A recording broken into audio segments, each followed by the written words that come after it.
on your radio across Liverpool, the North West and North Wales on DAB+. This is Liverpool Live. Right, it is 10:53 and it is a Thursday, the 2nd of February, and we managed to get him in the studio. It's Matt Goss. Good morning to you, Matt. Good morning, my friend. How are you? Great to have you, because last time we spoke via the medium of the internet. I was in America, wasn't I? Is that where you were? Yeah, I was in America. Blimey. Do you know, let me run this one by you, actually, because when I was driving in this morning, and I'm thinking about the process, what kind of things am I going to be speaking to Matt about? And there's some of the obvious things. And then I thought, I'm overthinking this. I'm going to turn it off. I'm going to turn off from that, and I'm going to put the radio on. And I betrayed my company because I listened to one of the state broadcasters, should we say. And Melvin Bragg came on. Right. Melvin Bragg was talking about astrology. The minute I said, right, I've got to think about something else other than this, I turned that radio on because I know you're into numerology and astrology and things like that. And I kind of took that as a sign. Well, I think that, I think a good interview is a conversation. I've been doing interviews my whole life, or 2/3 of my life professionally. And I think that, to be honest with you, when you just start having a chat about whatever you want, and I think that's when you actually start to have a good time.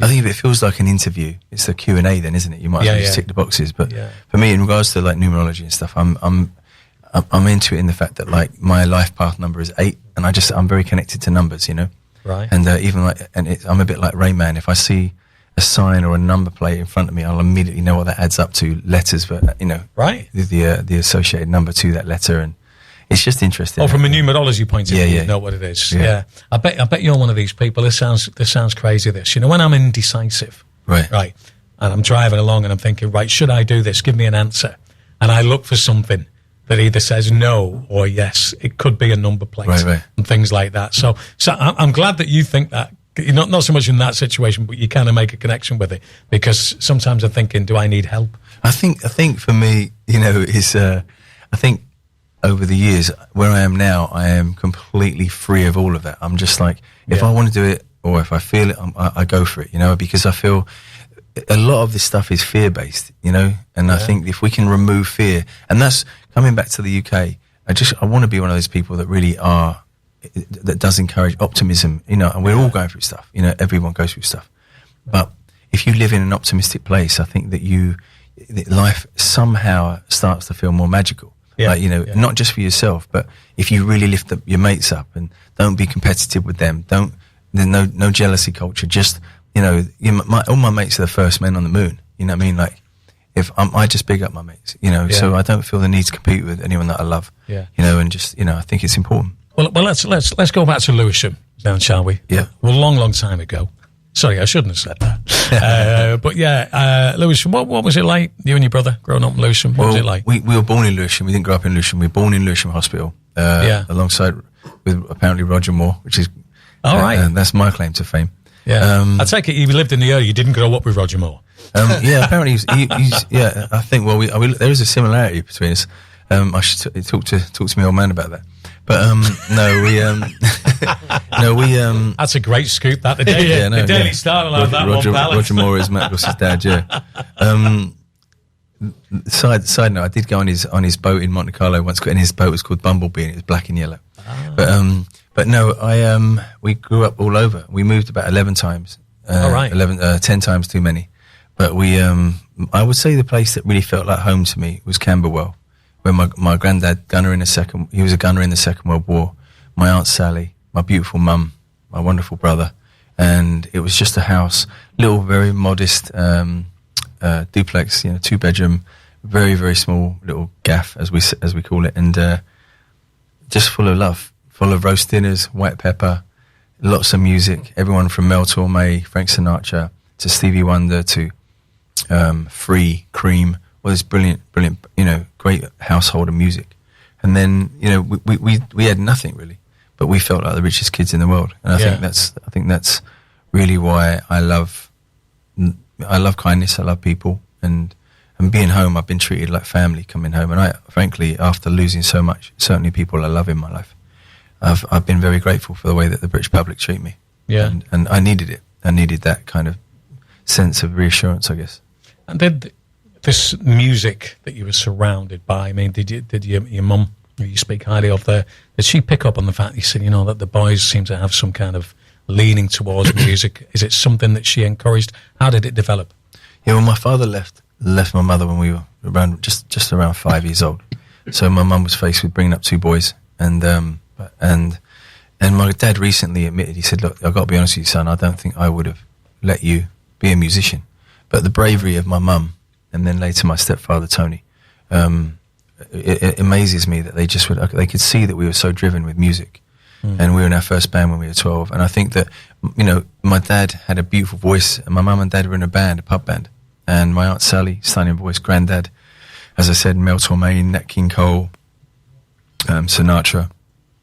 And then my Aunt Sally actually pretty much taught me how to sing. She put on all the right records, I think arguably one of the best consecutive 4 records of all time, Stevie Wonder, Songs in the Key of Life, Innovisions, Fulfilling His First Finale, and Talking Book. Those 4 records, I think, are the greatest 4 records, back-to-back records in history. I really think he's such a prolific writer, but I was just lucky enough to be surrounded by good music. Yeah, and of course, obviously, you started in the band age 12. I know you had Craig, obviously, was a friend from school and what have you, and you went on to, have the achievement that you did as initially Gloss and then becoming Bros, obviously. But it seems to me that, those are great songs. Obviously, I remember the period really well, and I've got to say, I was trying to get into the story just before we went on air, that my favourite Bros song is I Owe You Nothing, because I love the song anyway, but it has a special meaning for me, because at the time, I'll never forget it, it was a sunny afternoon, back at the period the song came out, and my dad had just come home. My brother and my dad worked at the same engineering firm, and they came home, and they'd just been made redundant, right? It was an awful, awful period. My dad was very proud as man, because there was no way he was never going to sign on. You know what I mean? It was like he'd starve rather than sign on. And I'll never forget it, because I was thinking, I need to do something. And I just had like a bit of a dead end job. I been selling furniture or something like that at the time. And that's no disrespect to people who sell furniture, but I was thinking that I've always had this hankering to do something in entertainment. So I was doing a bit of DJing. Make a difference, yeah.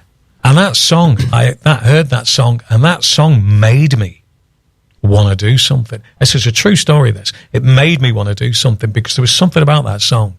And I thought, I'm not saying I'm going to be Matt Goss, right. But I wanted to be something, and that song stuck with me. Well, as a musician, I can't tell you, that story is, certainly coming from humble beginnings, man to man as well. There's been a lot of fellas of late understanding a little bit more and just letting go. And when you become a little bit older, you just relax a bit more, don't you? So that story for me as a musician, it touches my heart very much, and really it's why you get into music, to hear stories like that. So thank you so much for sharing me. Yeah. On your radio across Liverpool, the North West and North Wales on DAB+. This is Liverpool Live.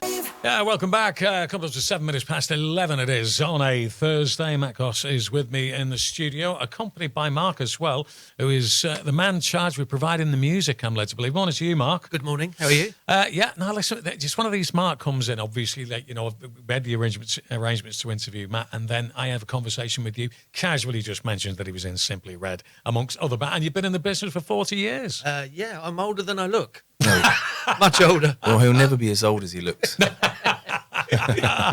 So how did you two meet up and collaborate? Well, I've only known Matt actually for a couple of years. I've been in the session business for a long time, but I got a call from a friend of mine to come and work with Matt, and I had a few preconceived ideas of what Bros was about. But having met Matt and worked with him, I was so surprised by his musicality, and totally not what I expected, which was a lovely surprise, because he's a fabulous musician.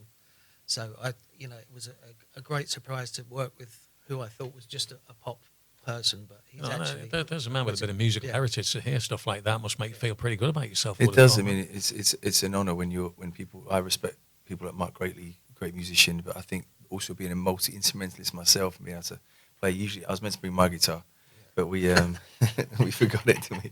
But it's amazing. We just got back from Africa, and we just played a beautiful show on the Serengeti. Electrical storm behind us. Wow. And I asked all the audience to lay down and not look at us, look at the sky. Yeah. And we did this little 7-minute version of Blackbird, right. And actually of all songs. I changed the lyrics at the end a little bit, and you just watch slowly, just everyone go into a meditative state. Actually, Yeah. So, yeah. So we went, he goes, blackbird sing in the dead of night, take those broken wings and learn to fly all your life. You were only waiting for this moment to arrive. And we would go, looking at the stars in the Serengeti, under the skies of Africa. And then we just went on and just went looped it. And people just got into this meditative place. It was so beautiful. And there's, as I say, this electrical storm was just flashing around with this vast Serengeti behind us. It was beautiful. I just love the way you just kind of put that together when I wasn't least expecting it at my time. Yeah. Well, listen, let's get some more live music out of you. Okay, yeah. So what have you got lined We up had for us then, guys? a few songs planned, but considering that you just told me that very, very heartfelt story about you and your wonderful father, it was my first #1 record, so I'm going to sing "Are You Nothing" and just for you and your dad. Well, thank you. There's a very moving moment for me, this, I might add. Right, okay then. Let me just do a couple of little technical adjustments here, and hopefully everything will go according to plan.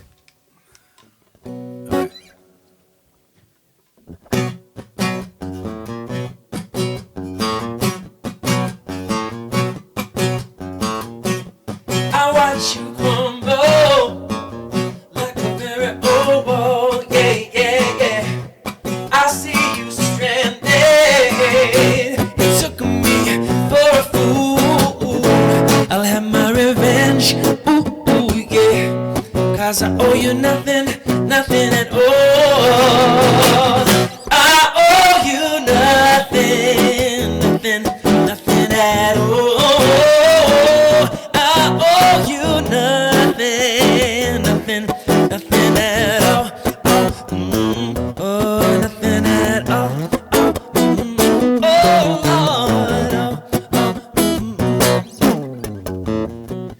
I watch you suffer with no feelings at all. Oh, I see you desperate. Hear my call. And he who laughs, ooh, yeah. Oh, you sweet nothing at all. I owe you nothing at all. I owe you nothing at all. 'Cause I owe you nothing, baby, nothing at all. I owe you nothing, baby, yeah, girl.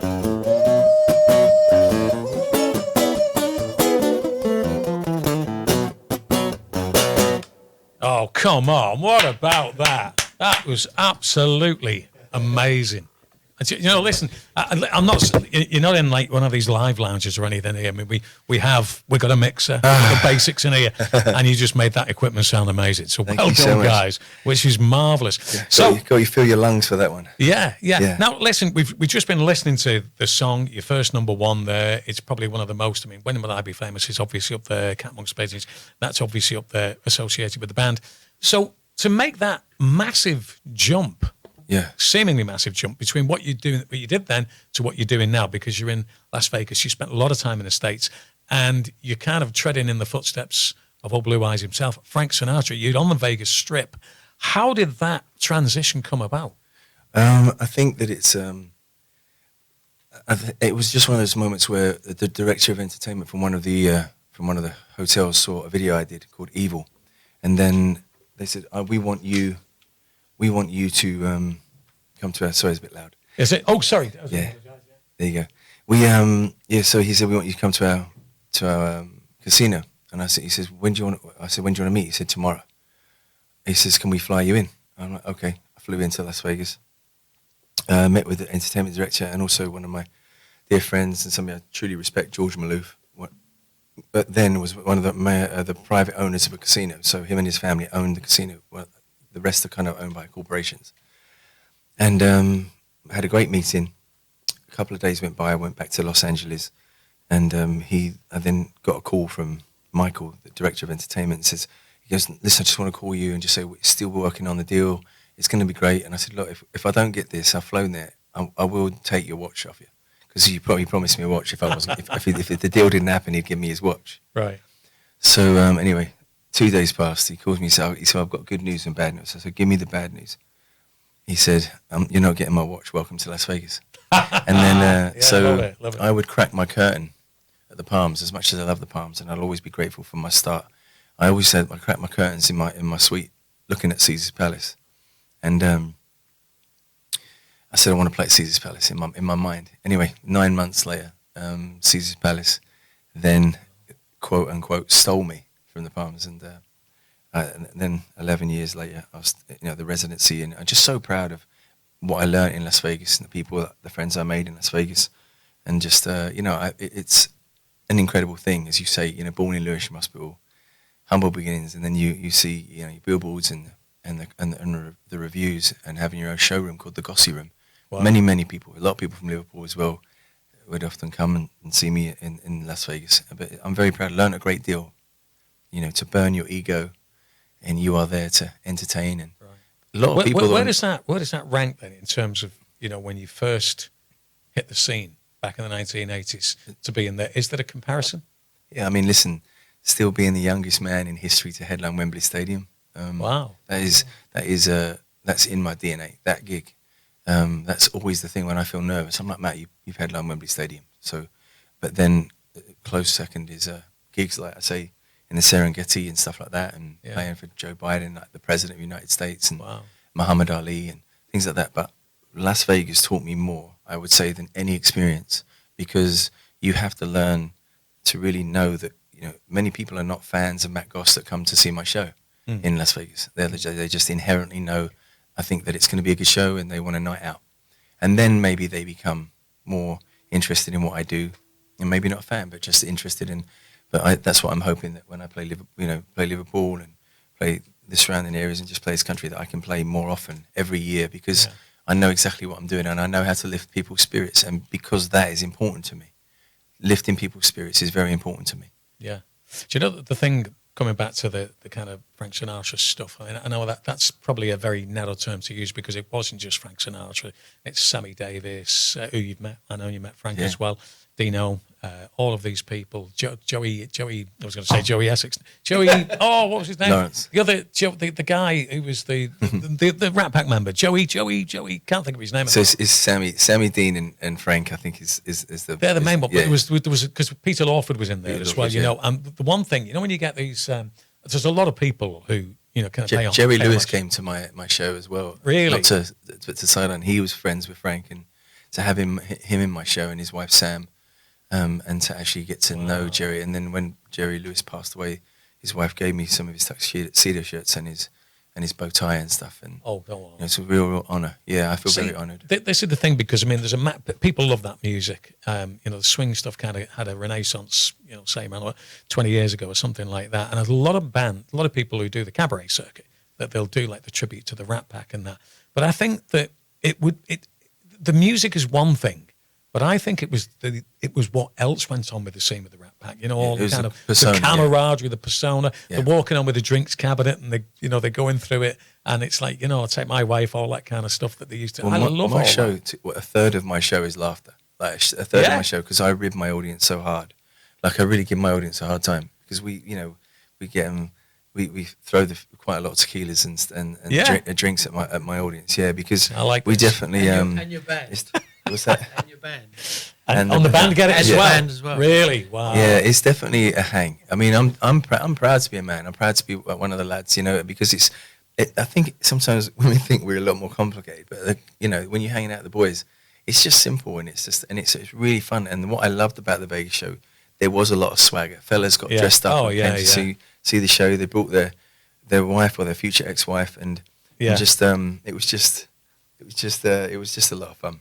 Yeah, no, I can imagine that. And I didn't realise, because obviously I've never seen the Vegas show, but I never realised that you added that kind of additional stuff into it, which I think is pretty much necessary, especially if you're playing. There's a kind of expectation, I would have thought, in that part. I'm so cheeky, mate. I'm not. Yeah?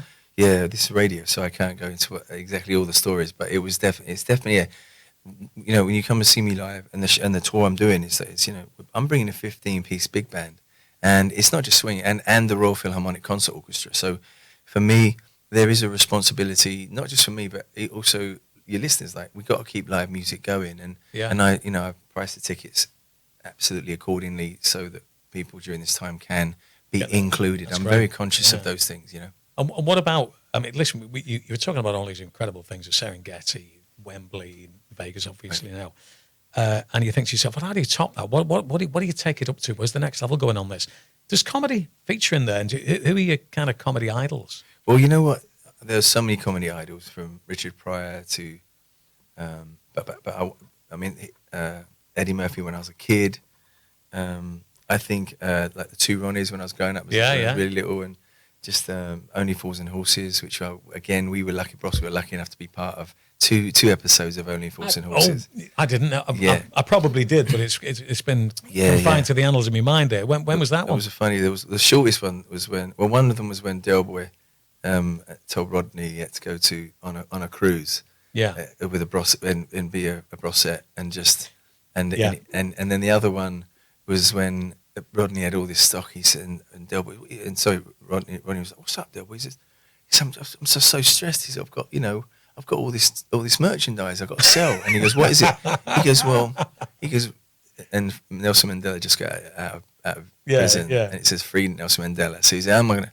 And then also I Love Bros, and we'd just broken up. So to sell all this swag that, you know. Blimey. I love that. But I also, but Ramesh, I was watching a Netflix special, and I really loved that. I really loved his observational comedy. I thought, and being in the States, I haven't really heard of him, and so I came back. I really loved his observational and comedy. Certainly about how self-deprecating he is to himself and his kids, and I really enjoyed it. But I think that's a vital ingredient in a good comedian, and I would imagine, because you pick up on those things, the observational comedy, I think, is more of a craft than, you know, having a pre-rehearsed routine. And I would have thought the observational comedy probably is useful to you when you're in the States, because if you can react to something like you said, the band, or you can react to something that's happening, that's vital. If somebody came into my show wearing flip-flops, I mean, they would absolutely, literally, they were literally... Does that happen a lot? It would happen enough because you're in Vegas and it's hot. So people come in and they want to be comfortable. And, but, you know, but I would say 99% of the audience would really get dressed up. And I know, being in Liverpool, I've noticed everyone, you go out and everyone's dressed up, but it's but they bring it. But it was just part of it. I'm like, you know, there was a guy from NSYNC called Joey Fatone, and he was one of the singers in NSYNC, and he looked, he had jeans and a t-shirt, you know, or shorts and a t-shirt, and I went, thanks for dressing up for me, mate. And he's like, you know, and I just kept going back to him. I kept going back to him and just give him I just give him a hard time, and you know, we there's another part of the show where a fella will be looking at my dancers, you know, my showgirls, and then as he's looking at them, I'll just pretend to put my hand on his head, but it'll be another audience member, and then I'll nick his missus on stage and have a dance with her, and he won't know, and then I'll put her back, and he'll be absolutely none the wiser, thinking that she's mad at him because he's been looking at ogling the dancers, but he doesn't know she's been on stage with me. Brilliant. It's good. It's just a good laugh. Yeah, I can imagine that. Well, I'm ready for another rendition. Sure. If you've got anything in mind there, Mark. Are you okay with something mellow? Is that right? And I'm completely...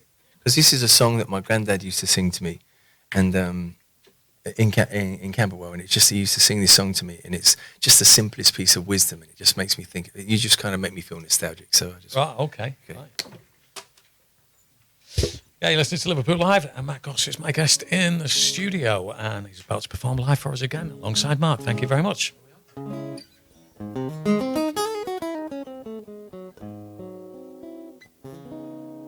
There was a boy, a very strange, enchanted boy. They say he traveled very far, over land and sea. A little shy, but sad of eyes, but very wise was he. And then one day, that magic day, he passed my way. He spoke of many things, fools and kings. This he said to me, the greatest thing that you'll ever learn is just to love and be loved in return.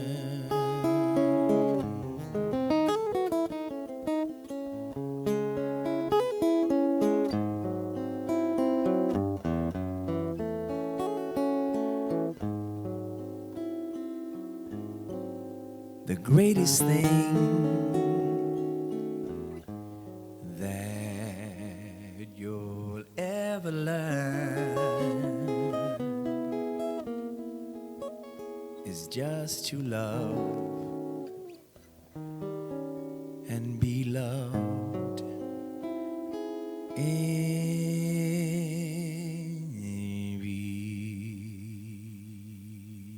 return.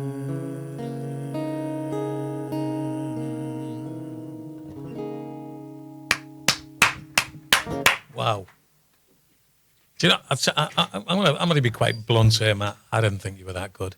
Oh, mate. No, I don't mean I don't think you were that good then. I didn't think you were as good as that before you came here. No, if you know what I mean. I thought, very yeah, kind. he's going to be a good singer. But that's a God-given talent, that, mate. Oh, thank you That so really, much. really is Thank you, something sir. else. And I've got to say, you two guys, you complement each other really, really well, you know, in terms of, like, you know, the way you just kind of gel instantly, as it were. But I'm absolutely blown away. And I think, you know, can I get it now? Because when you were talking about the musicality of what Matt does, from your point of view, as I say, I mean, it must be a pleasure to work with a guy. It was just very surprising, and it was completely the opposite of what I was expecting the experience to be like. But it's great to work with a musician, not just a great singer, but an actual musician. And his tastes are very eclectic. We were listening to Anita Baker and Anita Baker. Rapture album. Sweet Love by Anita Baker. Just I one of know my you told favourite me. Did you albums have of all it? time. I Yeah. have. If there was an album of duets of these wonderful soul artists, who else would be on there? I'd love to sing with Adele. I would have loved to have sang with George Yeah, Michael. I mean, yeah. you know, George was my brother's ex-wife. It's just, you know, she tells me to call her sister now, rather than sister-in-law. But she sang on all the George Michael stuff. Freedom, Father Figure. Yeah. So Shirley Lewis but it's I think it's just people that have soul, and this might sound weird, but just good people, like, you know, good, beautiful singers that I could just get an eclectic record together of duets. It's definitely a dream of mine. I think it might actually be my next thing that I'd love to do. I'm going into Abbey Road to record the Matt Goss Experience. You know, just, you know, the concerts that I'm doing. Yeah. So I'm going into the Abbey Road studios. Right. Again, the people listening might know that studio. Yeah, certainly in those parts of the world. Liverpool. Yeah, exactly. Absolutely, yeah. So it's a real honour. But I think it's incredible that a band that comes out of this town that can make a London studio.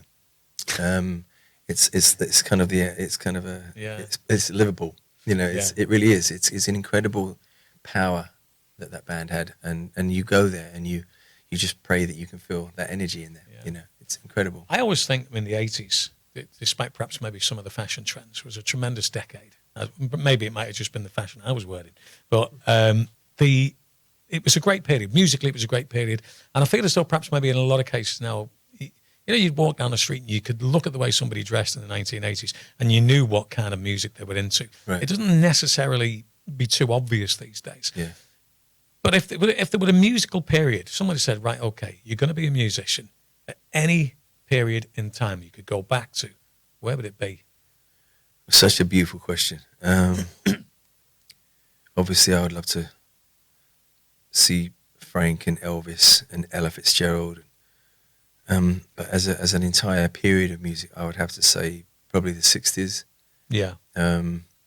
Because you did have the Beatles, and you did have the rock bands, and you did have, you had some of those incredible rock bands, and just the expression of music. It was, and then, Hendrix and all those incredible singers that I'd love to, and players that I'd love to see.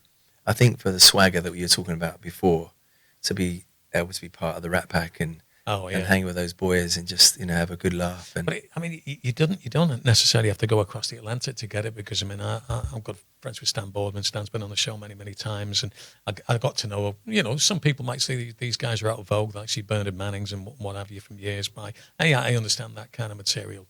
We've moved on a little bit since then. But when I used to listen to them, we'd go and have a drink after we'd do something and listen to the stories, and they just reel off story after story after story of other people they met, the things that they did. And it was almost as if that happened. Whereas you get a lot of artists these days, and they'll turn up, they'll do the thing, they'll go off. And it's not like they could go and play this club, they can play that club, and they'll be working with that person, and they can, develop a relationship, as it were. Right. And I think the 60s, what you just said, the 60s, early part of the 70s, where you could go to an ordinary on-the-street nightclub and see an A-list celebrity perform. I just think that was a wonderful period there. Well, I think to your point, I think the important thing about what I do and what you do is that we have to, we're having a conversation now. And I think that, you have to, we are the same. We're in the same industry. And if you can come in here and I feel so relaxed, and just knowing that I'm in arguably one of the most influential cities on the planet for music, and just feel comfortable. And after living in America for 25 years, I feel so at ease here, and that's credit to you and and the environment that you've created with your colleagues. And for me, that's why I came home. Just leave it with me. I'm okay. But it's important for people at the time that there's you've got people running around you and making sure the mics are right. It takes a lot of effort to run this little joint of yours, and it's just, but it's a powerful thing. And I would just my wish would be that we get this more inclusive. I think people that think they're cool are usually not very cool. Yeah. People that don't know they're cool are the coolest people on earth. And like Mark has no Mark's idea. Mark just raised his hand. Like, he is genuinely a legend in his own mind. Yeah. But Thanks, mate. Yeah. We have to peel down the poster of himself on the hotel rooms above his bed. I get it. I can smell that level of ego. Yeah, he has a mirror at home above his bed, but just not his wife's side. It's just his side, which is pretty freaky to me. We need to talk about the concert that's going to be coming up. Concert? Did he still call it concerts? Yeah, they do. The tour. Old school. On the 6th of April, coming to the Philharmonic. It's not the first time you've played there. You've been there before, haven't you? It's the first time I played this venue. Oh, right, okay. Where did you play prior to that? We played maybe more arenas and stuff. So, wow. So, no, we're just, as I said before, I'm bringing the 15-piece big band. So it's a very powerful sound, and then also accompanied with the Royal Philharmonic. So we got the majesty of the Philharmonic, and then the punch of a big band. And I'm going to be playing the hits. My hits are going to be playing songs I've fallen in love with, some Cole Porter. But it's going to be a really fun, super glamorous, I want people to bring their fabulous and whatever that is. And I'm going to have, I never normally do an intermission, but I have an intermission, make it boozy so people can meet new friends, make new friends. Whether you're a fan of Matt Goss or not, it doesn't really matter. Just come out for a good night out. And then I think once you see it, you'll be back time and time again. It's the mother of all networking opportunities there, really, this, when you think about it. Everybody's out there speaking to each other. Yeah, and also it's a really proper good night out, and we're actually in the middle of trying to also add on an after party. So the gig, intermission, second half, and then if you want to carry on, bring the sun up with Matt Goss. It's going to be a full night out, and I just want to create an immersive environment where people just feel like that being the case. Now you've said that, so 7th of April, Tara's here, who's very much involved in the administration of the organisation. The 7th of April, I'll be off, which is the following day. Yeah, exactly right. I'm bringing a son up with Matt. You know what I mean? If you go to mattgosstour.com, yeah, it's available. So it's they're all just come and bring your mates and have a laugh, and just it'll be a beautiful, beautiful night. Yeah, you got a support act on with that as well? And not at the moment. No, we're just we're just going to go a very immersive night. As I say, we're having intermission, so people can just really have, get glammed up and bring their fabulous and have a good time. Did you get the night off that night then, Mark? No. Oh, right. On stage. Is he? Yeah, we have he's part of the big band, so yeah. Apparently. And do you have to get tuxed up for it and everything? Probably, yeah. Yeah. Oh, right. We get because it's hard to find a suit to fit him. We're going to paint him black. Yeah. Actually, Because Mothercare's closed down. we spray the suit on him. We spray the suit on him, and then we just put a shirt on him, and nobody can tell. I was at the same toga party, by the way. Yeah, you were? Oh, yeah. Right. Yeah. Okay. You were the dad, weren't you? Yeah. You just had a tea towel on, did you? I put on Instagram yesterday. Did you see what I put on my Instagram? On my story, me and Mark had a picture in the restaurant last night. Where did we go last night? Dash. We went to Dash. Oh, It was yeah. really nice. Yeah, we went to Yeah, Dash. And we went, and there was nobody in there except us. And so thanks Liverpool for coming out to see us and giving us a good night. But so we were at Dash, and we had a picture, you know, like you do. And on my story, he's not really au fait with Instagram. So I put one of those GIFs above him that says "I love my dad" with an arrow pointing at you. So Oh, right. Okay. so, yeah, so that's your nickname for the tour. Yeah. We look very similar. You know? Yeah, so just call him Matt's. He's Matt's Yeah. dad. Matt's dad. dad's on tour with Yeah. him. Yeah. Can we get another performance off you before the hour's out? Absolutely, yeah. Yeah, okay then. We have an extended tour of duty. Apology for This is, losing Stacey, but I'm sure we'll be able to get her back and sort that out. Probably get it on tomorrow, to be honest with you. In the meantime, sorry, I'm Matt. gonna do this. This is the title track of the album. Check it out. It's called the album. I'm really proud of it. It's called The Beautiful Unknown. It's really about, you know, facing your horizons and the unknown not being a fearful place. Yeah. So this I love singing. I love this song. One of the favourite songs I've written. So it's Right. called The Beautiful Unknown. The Beautiful Unknown being performed live here at Liverpool Live by the wonderful Matt Goss in accompaniment with our Mark, who's here, who's providing the guitar work. So when you're ready, guys.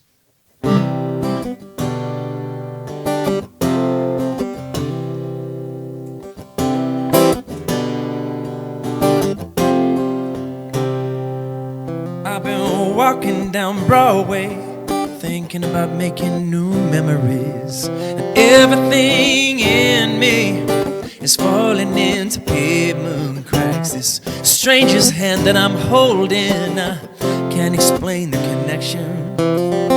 All I know, it feels like home. I can carry the weight of the world on my shoulders, but my heart has no protection. The silence that we're sharing feels like perfection. If you listen, you can feel it, my heartbeat in your hand. But this joy feels good in such a cynical man. Raise a glass to the beautiful unknown. Be prepared to undress your soul. We just met, but we're old friends. That's how life is and how it should end. I don't mean no disrespect, but I did not hear one word you said. Sitting at the bar, looking in your eyes, your heart is in my head. If only you knew all the plans I've been making. I don't think you'd call me crazy, I'd kiss you right where you stand. The lights go on, it's not polite. Outside this bar, it's getting bright. I'm gonna walk you home, but I don't wanna let you go. Courage from the Dutch, but not too much. Yeah, well, we share some stories. I'm letting go of everything that hurt me before. Raise a glass to the beautiful unknown. Be prepared to undress your soul. We just met, but we're old friends. That's how life is and how it should end. Raise a glass to the beautiful unknown. Be prepared to undress your soul. We just met, but we're old friends. That's how life is. That's how life is and how it should end. That's how life is and how it should end. What a way to end that. That is absolutely superb. Wonderful, wonderful stuff. And I would imagine that's on the set list when you come to town. It certainly is. It's one of those songs I just love it. And when we do it with the Royal Philharmonic, I recorded that with the Royal Philharmonic, and just a spiritual experience. So yeah, that's definitely on the set list. Yeah. Right, exciting stuff. Well, listen, guys, we are almost towards the end of the interview. If people want to obviously find out, it's easy to kind of locate. You just put Matt Goss in, and they'll be able to find you anywhere in the known world on the internet. I would have thought. Just all my Instagram is Matt Goss, Instagram, Twitter. But if you want to go and come and see me, please come and support this tour. It's going to be beautiful. It's just mattgosstour.com. Yeah. Have you ever done a book, by the way? I've had a bestseller. Yeah. But I'm in the middle of another one, and then I'm signed on to do a movie at the end of the year called Cobbler Killer Stranger, where I play a very dark character. So that's the next chapter of my life. I'll tell you what, there's going to be very few boxes you haven't ticked come the end of your career, isn't I hope so. Yeah. The end of my career hopefully is a long way away, but it's just a journey that I'm enjoying, and meeting people like yourself. You have made me feel, and Mark feels so welcome. Thank you very much. That's very nice of you to say. Before you go then, right, what's my number? I don't mean my telephone number. What's your life number? It's an interesting. I don't know your life partner. You have to go in and you go online and you can put in your birthday. Yeah. And it's just your birth date and birth year, and you'll find out what your life number is, and you'll be surprised like how that number will actually pop up. But like for example, even like when they say 13 is technically 4, so it's just a derivative of 8. So it's actually interesting, like, and it's funny because in America they don't actually have a 13th floor. Which always makes me laugh because, the 14th floor is still the 13th floor. Spinal tap. Yeah, exactly. Yeah. Spinal tap, right? Yeah, tremendous stuff. Well, listen, guys, it's been absolutely amazing speaking to you. Mark, thank you very much indeed for the accompaniment that you've provided as well. Everything's just been wonderful. I can't wait till you come to town. I think that's going to be a tremendous gig. Looking forward to it. Eurovision, by the way, not asked about that. Does that have any appeal to you? I have a great interest. I have a couple of songs that I would like to put forward for the Eurovision. But can I ask you something? Go on. Have you felt uncomfortable or aroused that Mark is not dressed from the waist down on this show? I've been well, that's why I put the television monitor in the way there, so I didn't have to look at it. You know what I mean? Answers that question then. I left my socks on though. yes, and we can smell those. A sock. I think sock. Sock. Yes. Yeah. Singular. That makes it sound even worse because people are going to be thinking, where's he put the sock? Exactly. There you are. These things happen, mate. But yeah, no, it's wonderful stuff. So thank you once again. Indeed, wonderful stuff. On your radio, across Liverpool, the North West and North Wales on DAB+. This is Liverpool Live.